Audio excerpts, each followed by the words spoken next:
Welcome to Leadership Line of Sight. My name is Taylor, and I'm the marketing strategist at Gravidia, as well as someone who is so interested in great examples of leadership and remarkable minds. And we have an incredible guest today. I am excited to introduce you to Tristan Elizabeth Gribbin. She is the CEO of Flow, a meditation app that is changing how people feel about peace of mind in corporate environments. And she's also an award-winning entrepreneur. She has been a TEDx speaker.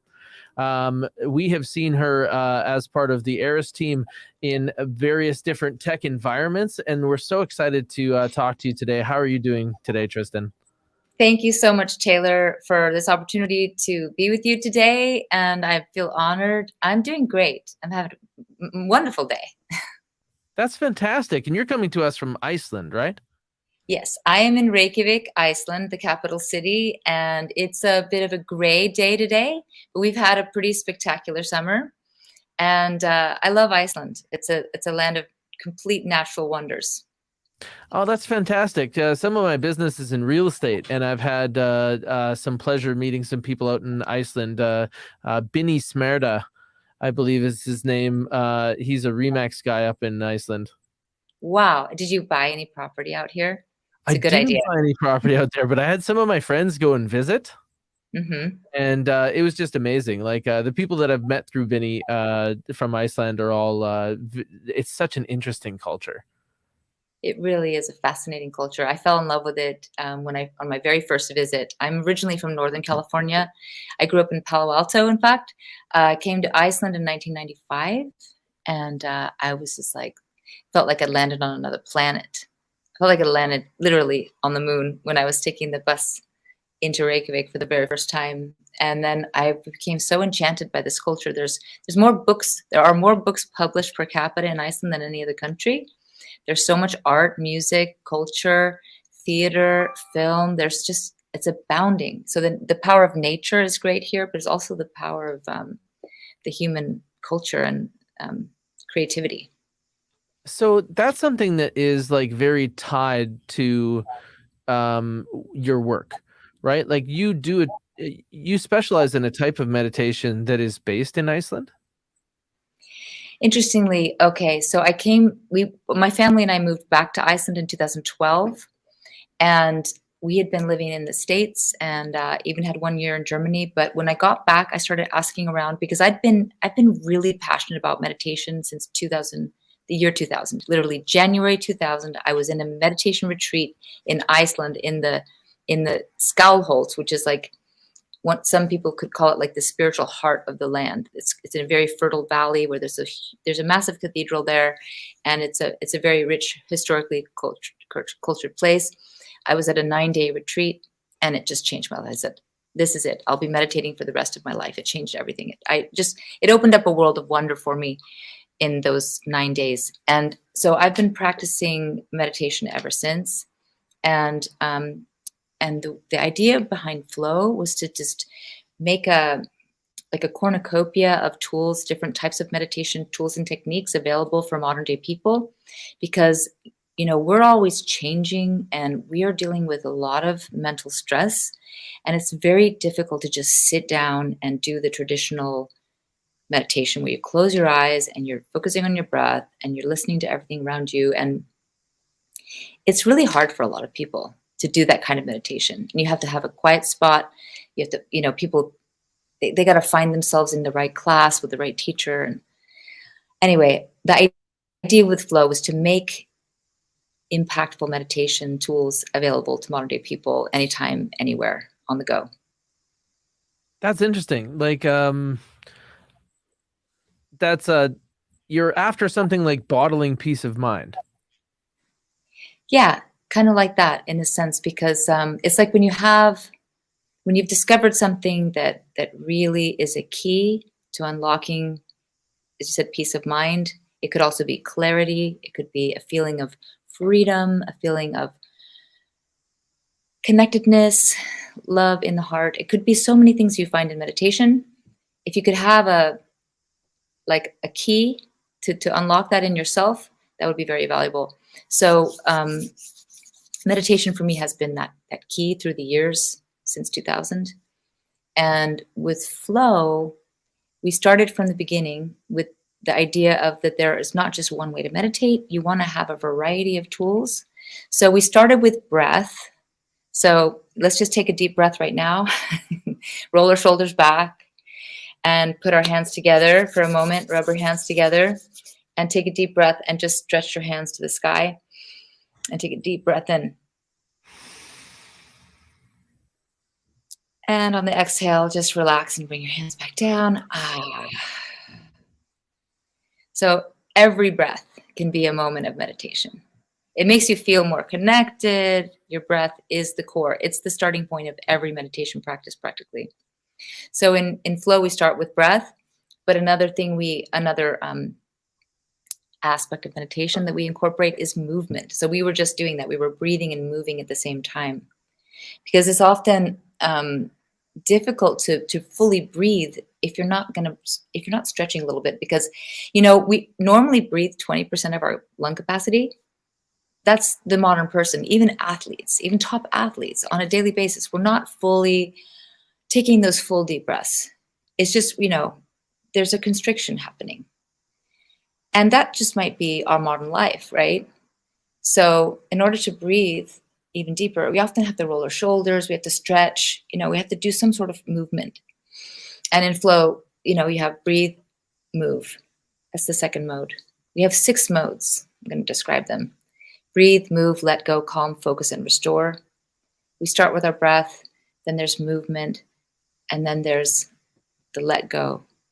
Because often when we go to meditate, there's something in the way. There's some distraction in the mind. There's some irritation. There's some frustration. There's some issue going on. There's a feeling inside. There's something, some repetitive thoughts, some whatever it is in the way of getting to that deep, calm place inside of ourselves. So what do we need to do? We need to let go.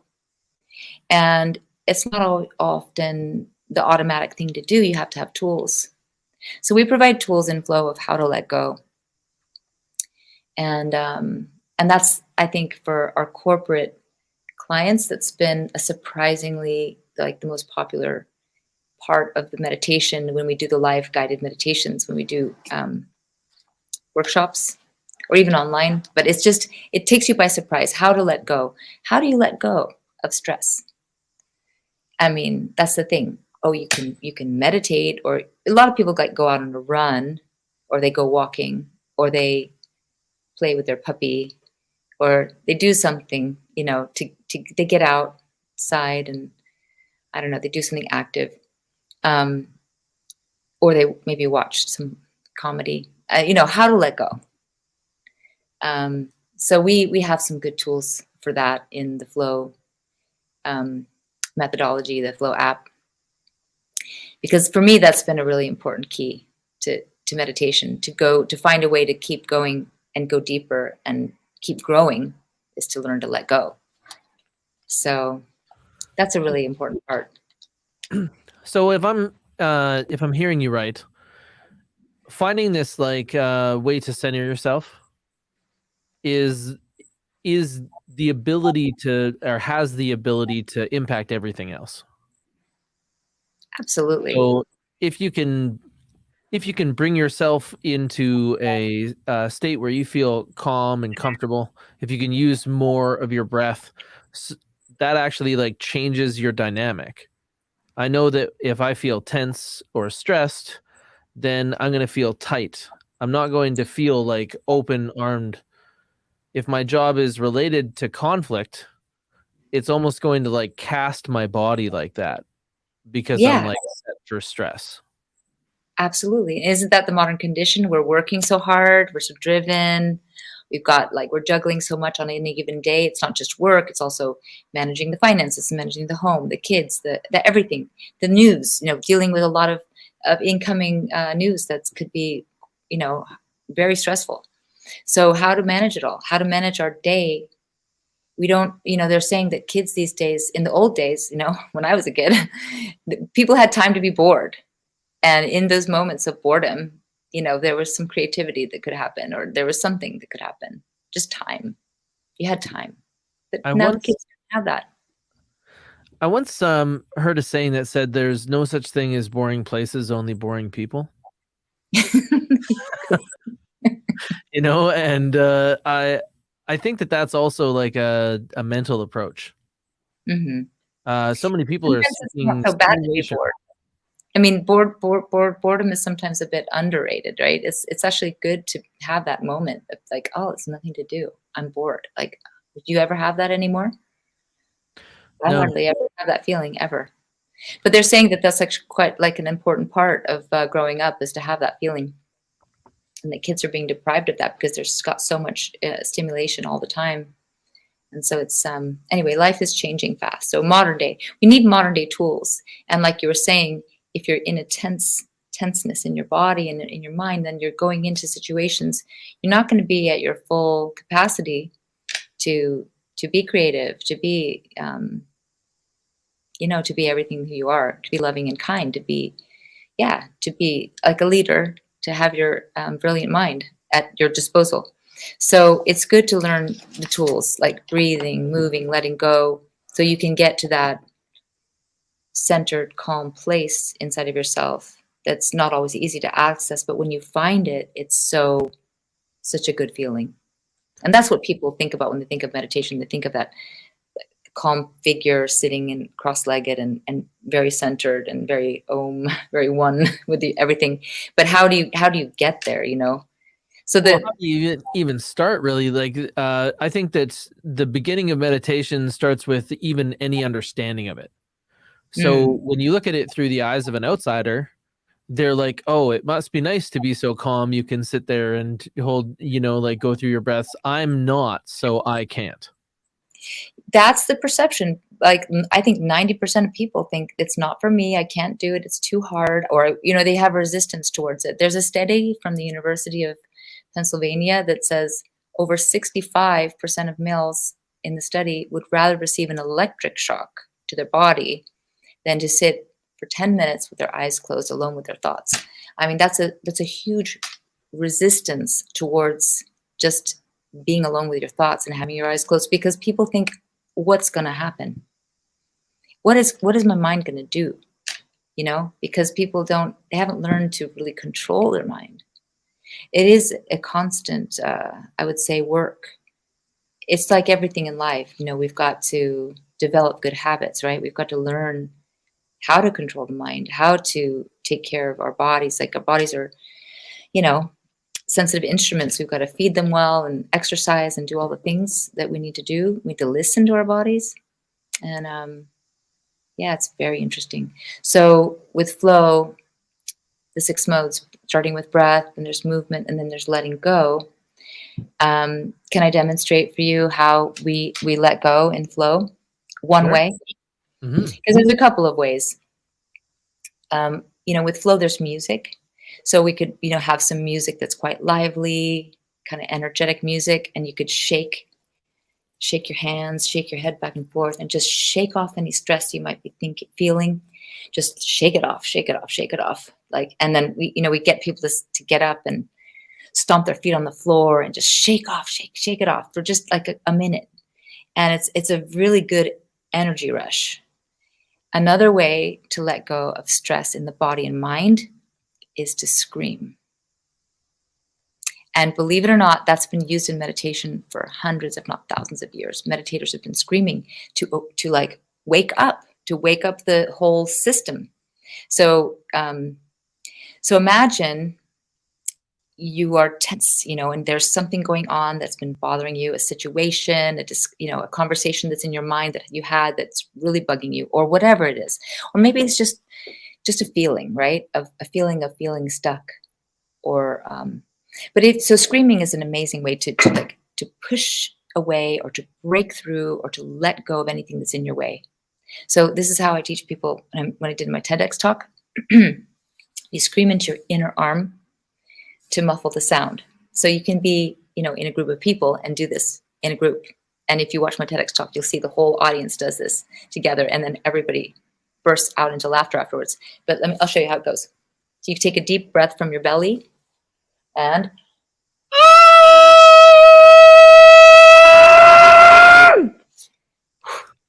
you release releasing tension. It's really you're really engaged, right? You want to try it? Do I want to try it? Uh-huh. I will try it. Okay, great. Thank you. I'm gonna take a breath from the. From your belly, like deep in Okay. your belly. All right. Breath, and then Cover off like this. yeah. 1, I 2, don't think 3. I can get a full. I'm not sure I'm gonna get a lock. I'm gonna. You I'm can do gonna it. have people busting into the studio here. There's offices nearby. Okay. I'm about to be abducted. This is what's gonna happen.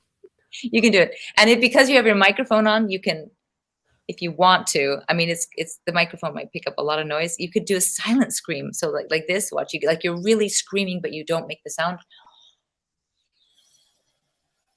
Oh, Maybe okay. that's more safe. You can do it that way.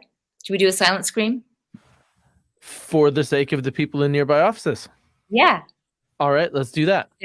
Okay, deep breath. 1, 2, 3.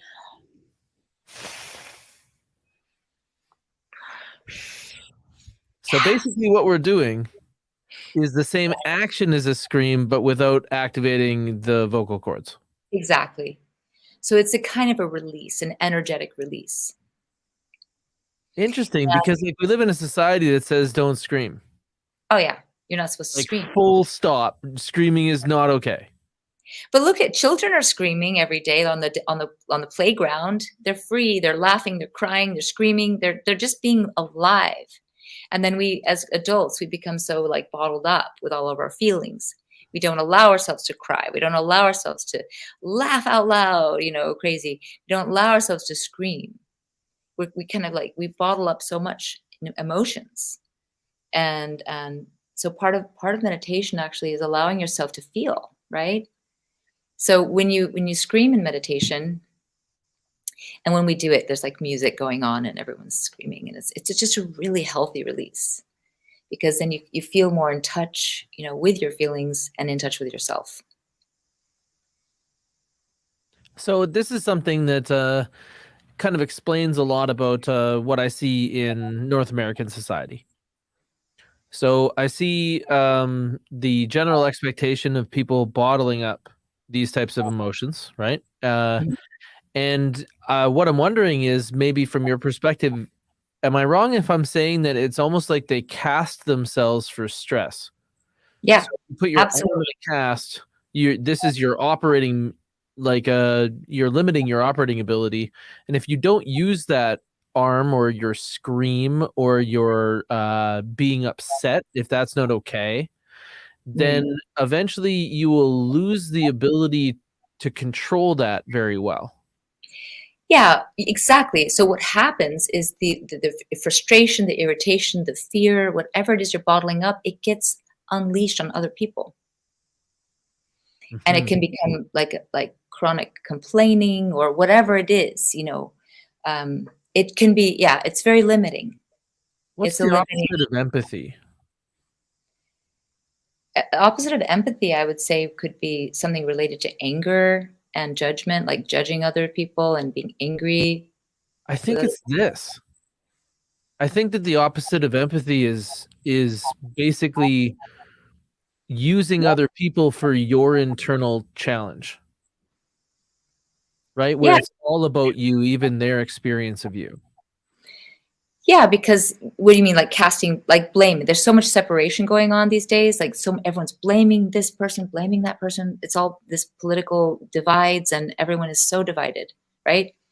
So separation everywhere you go, walls, and just, yeah, people are being kind of, seems to be like they're funneled into different groups or something like that, and it's so ridiculous, because people are people, and people have the same needs.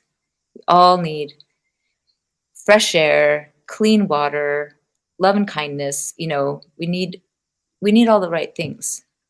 And yeah, people are people. I think people are very divided these days, and I think that that's also because of what you're talking about. You're saying that, like, the opposite of empathy. If you can't feel another person at all, if all you can feel is putting them in a judgment box or something, that, oh, that's not a person that I can relate to, and therefore I'm not going to have empathy for that person. Yeah. Then then what? There'd be no way to stand in their shoes if you can't even see them. Or worse yet, if what you see in them is a reflection of your own fear or frustration or anger, like that basically means that you're using the people around you as some type of soothing mechanism for your damage. Something like that. Like, and we're always just like throwing throwing, negativity, basically judgments, and it's just becoming like, it's like there's a war going on in ourselves with everything that's going on, and it's a lot of turmoil. But I do believe, I have a lot of faith in the human spirit and in humanity, and that people are, at the same time that all this difficulty is happening, a lot of people are really, I mean, there's never been such an active conversation about meditation ever.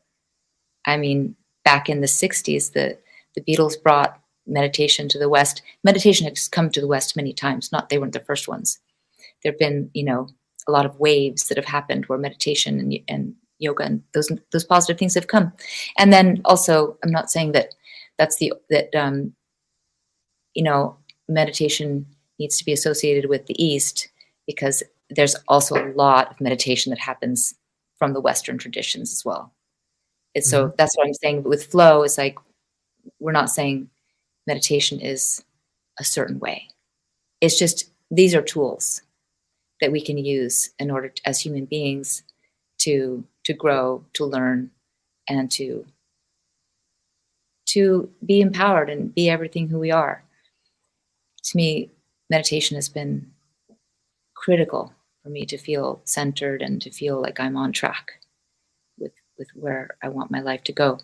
So we talked about breathing, moving, letting go, and then that calm place.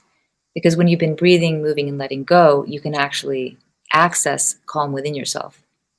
Because it's not easy to get to that calm place unless you're in that mood, that great mood. It's just, sometimes it just happens that you're in that flow, in that calm space in yourself. That can happen naturally. I mean, it's our natural state. It's just something we don't always feel. And then, so the calm part is about just kind of allowing yourself to, that calm feeling, to be calm, and to just drop deeper into that calm space. It's a wonderful space. And I think we crave that calm feeling. And sometimes we, as I said, we find it, after a swim or in looking at a sunset, or, these moments of grace that we have. But it's really good to cultivate that feeling within ourselves and that ability to calm, because we need that in order to think properly. And that takes us to the fifth mode of flow: breathe, move, calm, let go. I'm sorry, breathe, move, let go, calm. And then there's focus. When you're in that calm place, you can focus your mind. You can actually think. You can access clarity about questions you have in your life. You can meditate. You can contemplate. You can seek solutions. And so the focus part of the meditation is where you will use some time to focus your mind either on what's your intention, like what is it you want to find in your meditation. Like maybe you are just going to focus on gratitude, and or maybe you want to focus on how it is you visualizing your best day. But there's a lot of different things how we can use our mind in meditation, and that's a really important part, because without actively using our mind and in meditation, if it's just about bliss, that's not going to get us very far.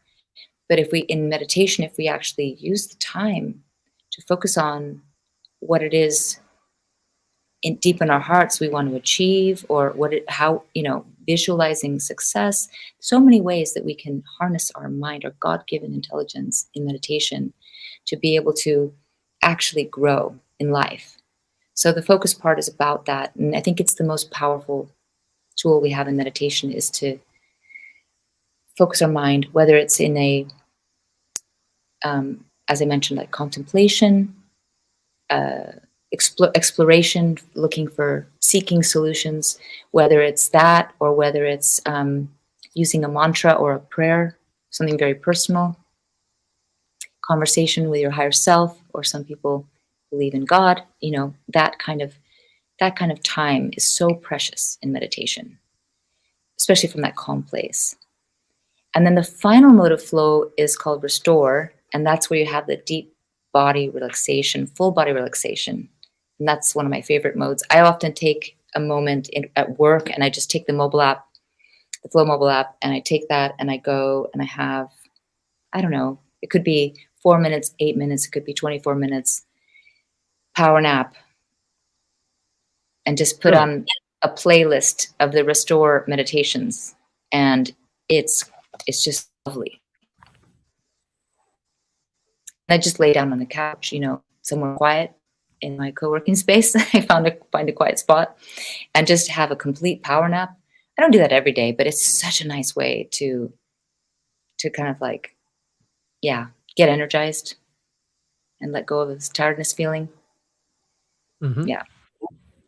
Yeah, that's something that I have to say, like when my kids were really small, I did something called a nappuccino. Takes your body about 20 minutes to metabolize caffeine. So I would go and take a cup of coffee and drink it, and then go into my car and set my alarm for 20 minutes.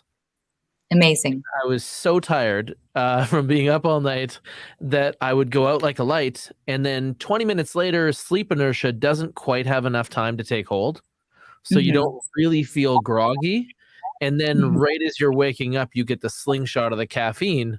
And it was actually like the way I got through it. Nappuccino. That's good. Did you create that word? And so what you're talking about is taking a break and recentering yourself. And from somebody who has, I would say like a beginner's meditation practice, what I found is that when I was meditating regularly, it was a compounding effect. The more days that I got in a row, the more abilities that I would be able to generate. So one was being able to pull myself out of the fog. Like a lot of people have a peak, and then they also have that trough of their day. And for me, around that 3 o'clock, I found that I, had limited effectiveness. Right. But when I was meditating, I could summon it more. I could bring myself back and kind of get back into that game day shape when I needed to. And the other thing I noticed is that I wouldn't be as susceptible to distraction. So when I was opening a new tab on my computer to start a new task, and I wouldn't end up wandering off somewhere mentally. Yes, you can catch yourself, self-correct, and be focused. That's really important because like with meditation, it really helps both focus. I mean, I think it's critical for focus. Absolutely. That's such a great description. I love that. Thank you. What I'm wondering is like when we take a look at you from your history, so you're saying in 2020 is where meditation like essentially gripped you and things were changing after that. Sorry? The year 2000. Oh, I'm sorry. 2000. Yeah, that's okay. Yes. So it's quite a while ago. 22 years ago, right? Now let's go back and if you were talking to the 2018 version of you, what would you tell them about? Like that's you could like effectively, if you were able to compel them, you would get 2 more years of the life that you choose to dedicate yourself to now. Do you mean going back like before I started meditating to 2008?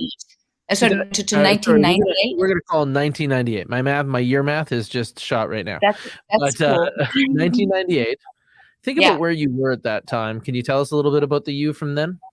Yeah, I was living in Iceland, and I had a baby girl. At that point, she's maybe a year and a half. Yeah. Wow. So, yeah. So you probably have some of the common struggles of new parents where not enough sleep, lots of demand, right? Yeah. How would you describe like your mental well-being? I think I was doing pretty well, but as a young mom living in Iceland, I was really happy to be in Iceland, and I think that it would have helped me. Yeah, if I could have said, hey, spend a little more time to slow down, you know, spend a little more time slowing down and have a little more. Yeah, I definitely would have done that. Slow down and learn how to be just, be peaceful at home. Don't be running around so much.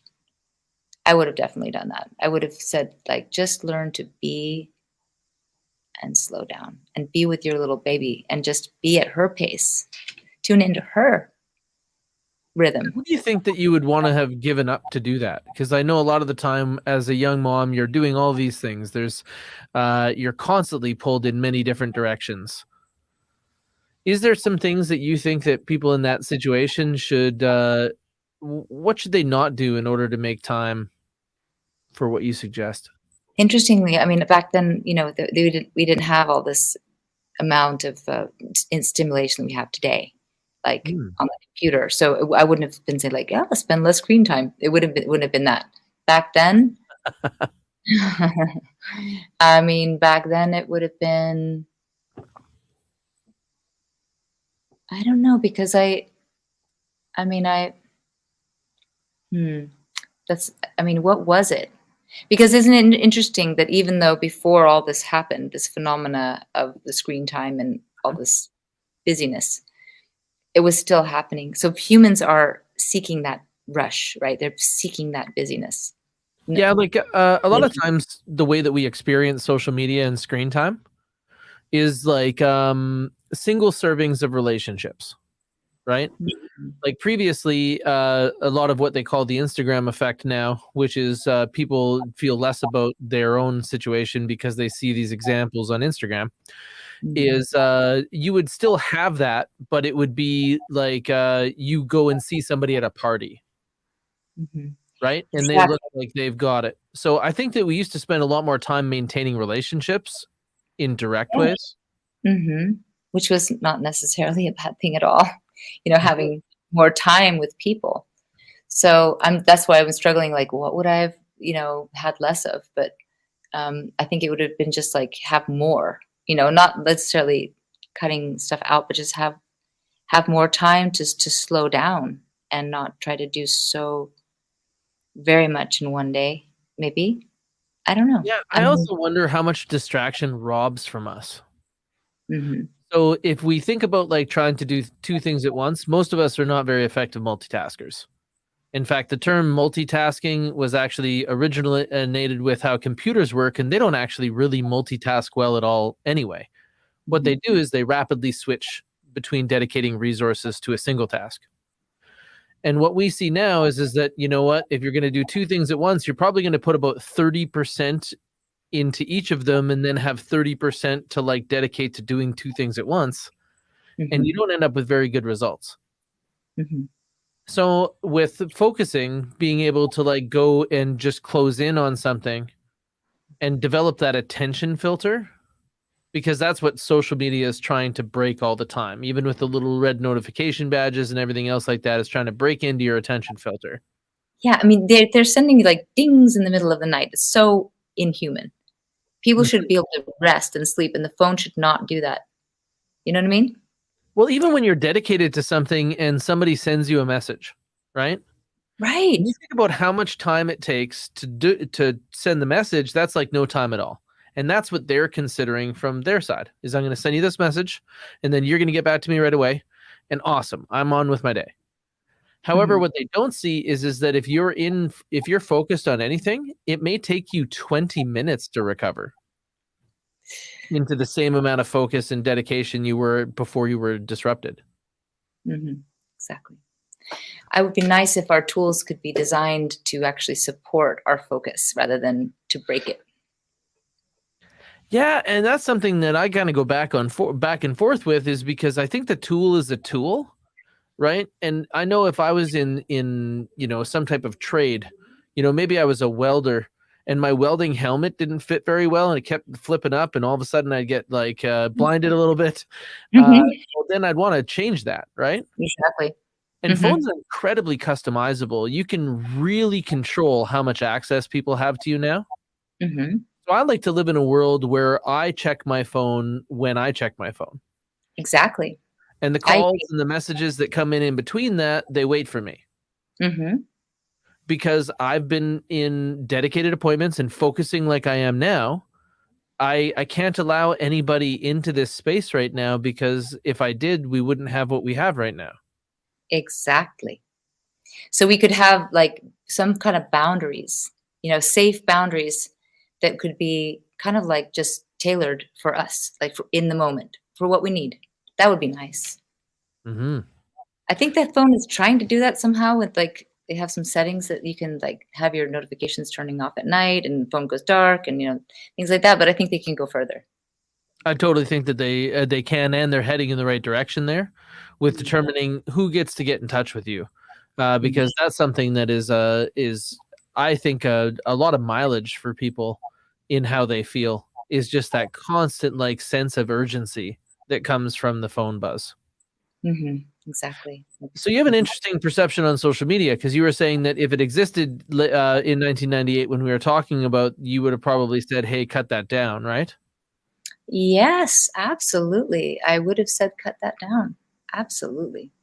And So I would have, I would have said maybe go to bed earlier. That's another habit I'm trying to work in. I was always been a night owl, and then now I'm trying to go to bed like at 9 or 10 to get like go to bed early and wake up early and have a morning routine. That's kind of something I'm working on. So I might have been said to myself, okay, just develop some of those good habits now. Yeah. Yeah, I think that that's a good point, and I like the way you put it. Go to bed earlier. Like, a lot of people think it's hard to get up in the morning. That's actually not even when the battle is being fought. The battle is being fought when you decide when to go to bed, right? So if you're going to bed at 11 or 12, it's hard to get up early. Yeah, right? Because you do still need the same amount of sleep. But think about the hours you're trading, right? Like, what do most people do at the end of the day? Watch TV. Yeah. So they consume trash intellectually and normally in nutrition form, right? Like, we eat crap and we watch crap. Yeah, that's really not the best habit. No, and I think that like, could you imagine waking up in the morning to try to do the same thing? Like waking up, grabbing a bowl of chips, going and sitting down and firing on Netflix. That wouldn't feel right. Why not? Why is it so acceptable at the end of the day, but in the morning it'd be preposterous? Exactly. Why do we indulge ourselves at the end of the day? It's like, I'll have another. Yeah. I think it's related to our pool of motivation. So our pool of motivation seems to be deep in the morning, and it's like diminished in the evening. Yes, I agree. You wake up and you've got a lot of drive. Okay, today's a new day. I got to get up and do stuff. But this is where meditation really helps, because you become conscious. You're like, okay, I am going to bed too late. You start to feel it. Like, I'm not getting up in the morning. I feel like, why can't I get up in the morning? And so you feel it, because you're meditating and you feel like, what's not working? You're tuning in to yourself. Like, what's working? What's not working? What do I need to do? What time of day do you suggest people meditate? I'm trying to meditate in the mornings because, as you said, like, you're really kind of awake and you're like, there's a special, meditators, traditional meditators through the years. They say mornings are great and nights are great. They're both great because in the morning, it's good to get up and drink water, make your bed, and you're starting your day. So if you meditate first, it's like you're setting yourself up for a great day. And then if you meditate at night before you go to bed, even just for a brief amount of time, it's like you're preparing yourself so that the nighttime can be kind of a meditative experience. And then that's great, because night doesn't have to be wasted. And especially, yeah, I mean, if you can imagine, we spend a lot of time of our lives sleeping, and it's important. So why not make it kind of a meditative state that you're in when you're sleeping? It's kind of like mining those hours and making them valuable. I spend a lot of time talking to people that are trying to perform at an incredibly high level. And one of the most consistent sleep challenges that I hear is staying asleep. I have the same problem. Yeah, so I've been looking into it, and it turns out that it's cortisol related. Mm-hmm. So as cortisol pools because we're concerned about something, it Mm-hmm. raises our heart rate, and as soon as we get over 60 beats per minute, we can no longer maintain being unconscious. I have had this so many times. It could be a dream wakes you up, or it could be you just somehow, so there's a noise and you wake up, and then all of a sudden your brain kicks in. You're like, what about that meeting I have tomorrow or something? Or I gotta, I gotta Totally. prepare. And you immediately start working on problems, right? Yeah. Yeah, you're solving things. Your brain is working at night, which is really not the right time to work at night because we need to rest. And Mm-hmm. we will work better. We will work on those problems better if we let everything go and rest. So what I try to do, and I'm not always successful because sometimes I get that rush that what you're just describing. My heart, and then I need to maybe sometimes I need to get up and write something down, and I do that, and then I go back to bed. But then what I do is I have this lately. I have a tool that was given to me by a teacher, where you take your right hand, put it on your heart, and your left hand on top of your right hand, and you breathe. And you can focus on gratitude or whatever it is. You can just, our hands are energy. The right hand gives energy and the left hand receives energy. So we're like AC/DC, we're an energy system. So when you put your right hand on your heart, you're giving your heart some good energy. When you put your left hand on top of your right heart, you're also drawing energy. So it creates like an energy circle through your heart. And then you can become more connected in your heart and more heart-centered, because then the mind can maybe calm down a little bit because you can breathe, take some deep breaths and feel your heart and start to, you can maybe repeat the word. You can create a mantra. I often will create a mantra in the night, and I'll wake up in the morning. Oh yeah, my mantra lies. Yeah, the mantra that I made up the other night was breathe, and then it's like, okay, trust God, trust life, trust myself, trust flow. you know. So I just repeated that to myself and breathing with my hands on my heart like that. Trust life. First, trust God, trust life, trust myself, trust the flow. So it's really important to trust what's happening. Trust everything is going to be okay. Trust my life. Trust God. Trust life. That could be one, or it could be the other. Whatever it is for that night, it could be like, I am strong. I had another one the other night, which was, I am loved. I am loved. I am confident. I am strong. There was another one, but anyway, you can just make these words up and you can say them to yourself and breathe, and it calms you down and just brings you into a more relaxed state. I am loved. I am guided. That's what it was. I am loved. I am guided. I am confident. I am strong. I am loved. I am guided. I am confident. I am strong. That was nice. That was my most recent mantra that I made up in the night. Or it could be, for someone, it could just be something like, one of the mantras in the Flow app for sleep is calm, peace, love, harmony. Calm, peace, love, harmony. And if you say those words and contemplate their meaning and say them again and again, it's a good feeling. It kind of fills you with the energy of those words. And then that's a good way to drift into sleep. Hmm. And just So know, I okay. definitely, yeah, I haven't heard a lot about mantras, but I understand what you mean, where you want to turn your focus. Mm-hmm. So these are things that you want to achieve or that you believe will, like the words that you choose to repeat, their meaning has to mean something to you. Mm-hmm. It's kind of like And when you're you calling in what use you the want. words, you draw. Yeah, you're drawing that positive energy to you, whatever that is you need. If you just want to feel, deep peace or trust and faith. I mean, do whatever it is. It could be so many different things. Yeah. or just, so it's important to like let go of the thoughts in the mind that are whirring around and say, okay, those will be handled when appropriate in the daytime. Right now is precious sleep time, and it's time to really relax the body. And so it's a decision, you know? So it's kind of like you're training yourself. Yeah. So if I was thinking about all these people I have in mind that are these, they're amazing people with remarkable minds, but because they dedicated themselves to production, they seem to have these high stress environments. Mhm. And what I'm thinking about is almost like a pre-flight checklist. So as you're getting ready for bed, to take some time to meditate. Mhm. And then I was just thinking about like the mantra that would speak to them, right? Mhm. I think a lot of them should think about their job is to sleep now, because they're Right. very driven Mhm. by purpose. Mhm.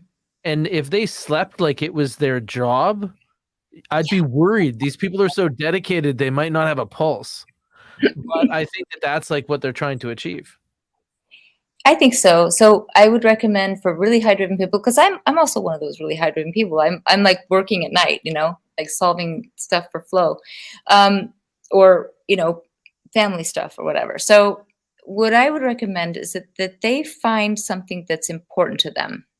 What is it that would make the difference for them to have the most peaceful night's sleep? Because they're the ones that know. Mm, So just like it's not like a universal mantra that works for everybody. Like just say like, what is it? What's the quality that will make the difference for you to achieve the kind of rest and sleep that you want to? What will help you? What is the quality that will help you? And then choose a word, choose 1, 2, or 3 words, or choose a sentence that you can repeat in your mind. The idea of a mantra, this is what Ram Dass said, it creates brain protection. So imagine your brain is a operating system and you're protecting it from something that might attack it. Could be mhm. distracting thoughts, disturbing thoughts. So you create the brain protection by repeating the mantra, and then your mind can then become calm, which is what you want when you're sleeping. You want a calm mind, right? So if they can identify a word, 1, 2, or 3 words that they want to repeat, that's great, because it's going to be individual. And like for me, it's individual on any given night.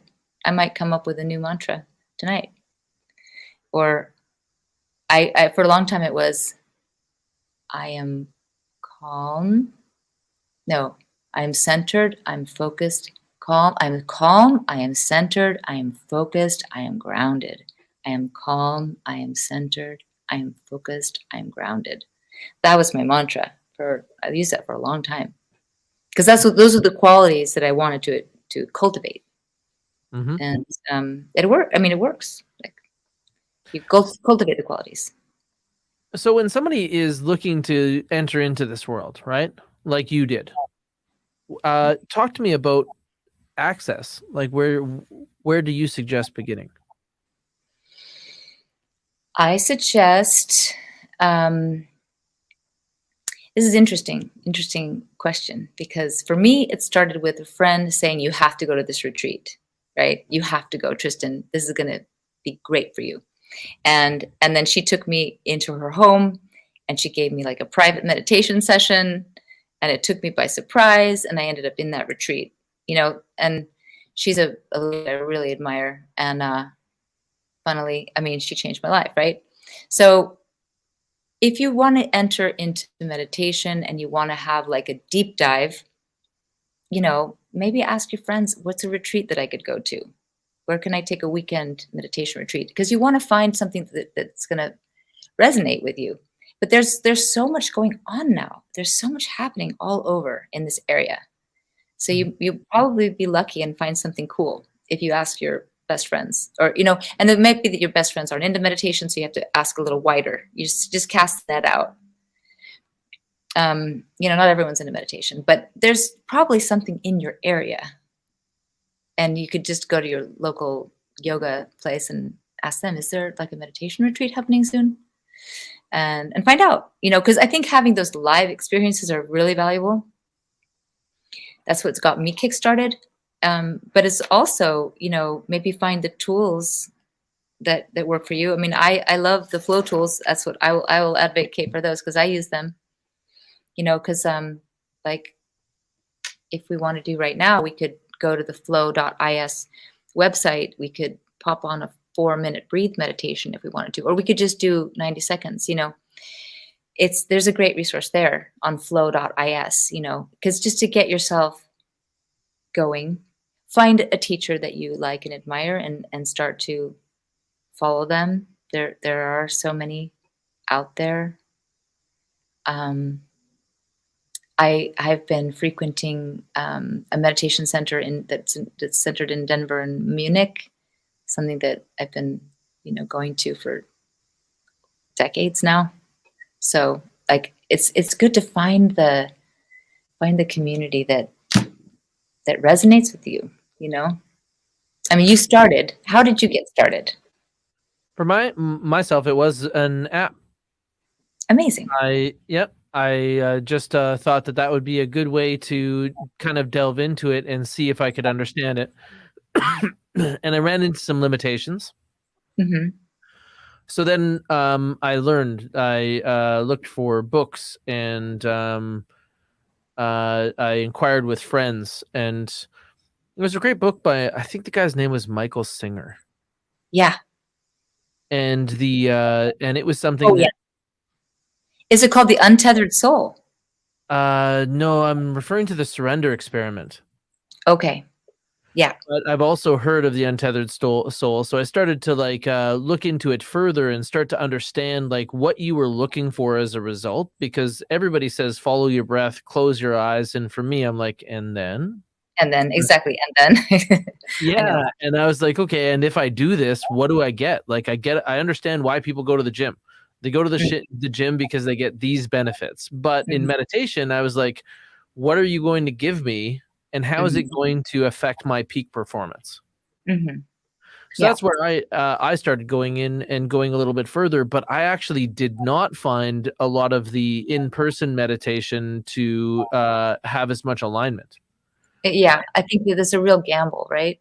You go to a live meditation class, you just don't know what to expect. I mean, everyone has their own flavor, so it's going to be tricky. So it's cool that you found an app that got you kickstarted, and then you went looking deeper and reading up books and stuff. So I'd be so curious. Key for flow as well is when you take a look at introducing this to corporate environments. There's so many people in corporate environments that they almost put on their mental version of a suit in the morning and enter the workplace, right? Absolutely. And how we dress also tends to impact that. And we go in and we have these relationships with the people around us, and a lot of us aren't really certain about how those relationships work, right? Are these people my friends, my coworkers, my family? Where does this kind of fit? And they're also carrying with them whatever they've experienced or chose to bring as baggage, right? I know I've got my own. And so with flow, you're kind of giving them giving employers even opportunity to bring people into a different state, right? Give them a little glimpse into this world, just like I had with my first app. And it could be that it solves a lot of the things that we run into in corporations, because interpersonal challenges are based many times in stress and conflict that's not related to them. Right. And that is what creates so much challenge in corporate life. Yeah, absolutely. So yeah, flow is a great tool for the workplace, because imagine your workplace is encouraging you to take a 4 or 8-minute break to meditate, and through meditation, you can learn and train tools like how to breathe, how to move in meditation, how to let go, how to calm your being, how to focus your mind, how to restore your energy reserves. These are tools for life, and to give those to your employees it's like you're really taking care of the soul of the employee from the beginning to the end of their employee journey. So I think it's a really, really good tool. I think that flow, will be a popular app for the workplace. That's what we're working on, bringing it to the American market. We've been popular here in Iceland. Now it's time to break out and come to North America, back to my roots. Well, this should be a calling then for those people who do believe that, you know, maybe coming out of COVID, they have a lot of people that are having strong triggered reaction towards stress. You know, we came out of COVID and now we're hearing about other trouble, economic concerns, war, all kinds of things that are affecting how we feel. And everything we do is affected by how we feel. Yeah. Everything we do is affected by how we feel. Absolutely. If you're on like a baseline stress or baseline irritation, baseline fear, baseline stuckness or laziness or resistance towards life, it's just going to affect everything. So, you know, it's often that these things build up and then you need a breakthrough. And then life kind of gives you a breakthrough in some way. But if you're not in control of how you feel, then it's going to be in a way that maybe is a way that you didn't necessarily anticipate or want. So it's better to learn how to control the feelings in the mind, the emotions. Absolutely. Oh, I think somebody's trying to call you there. Oh my God. I'm sorry, just what we were talking about. That's all right. Well, this is a great place for us to actually finish up our conversation. I know I didn't want to take up too much of your time today, but I really appreciate you coming and chatting with us and giving us some insight into flow. And if somebody wants more information, I know that you hang out on LinkedIn. Is that a good place to find you? LinkedIn is a great place to find me. I'm always on LinkedIn. I love LinkedIn. It's where I've made extraordinary connections and friends, actually. It's unbelievable how great LinkedIn is at making like personal connections between people and maintaining them. Yeah, absolutely. I totally agree. There's so many other platforms that are essentially entertainment platforms, and LinkedIn is actually a business community. So great place to find relationships, and we can get in contact with you there. And then if they wanted more information on your company, you were saying flow.is? Flow.is, and you can learn about the flow, flow in virtual reality, in web and mobile, our tools. And we have a 30-day free access to anyone who creates an account. It's easy to do that through the website or through the mobile app. And then if you have a VR headset, you can then access all the tools in there once you create an account. So yeah, I welcome everybody to give it a whirl. I can't wait to hear one day, Taylor, your reaction to flow, because I hope you'll try it. Yeah, that sounds great. And I would love to connect again and chat a little bit more. It was really great to have you on. And thank you for being part of Leadership Line of Sight. This is Tristan Elizabeth Gribbin, and she is the CEO of Flow, a company that is trying to bring peace of mind to corporate environments so that everyone can find a little bit of peace, really. So thank you so much for joining us here on Leadership Line of Sight. My name is Taylor. I'm the marketing strategist at Gravidia, and glad to connect with you today. I hope that you have a fantastic day. Thank you so much, Taylor. It's been a joy to be with you. Looking forward to continue the conversation one day soon. You bet. Take care. Thanks.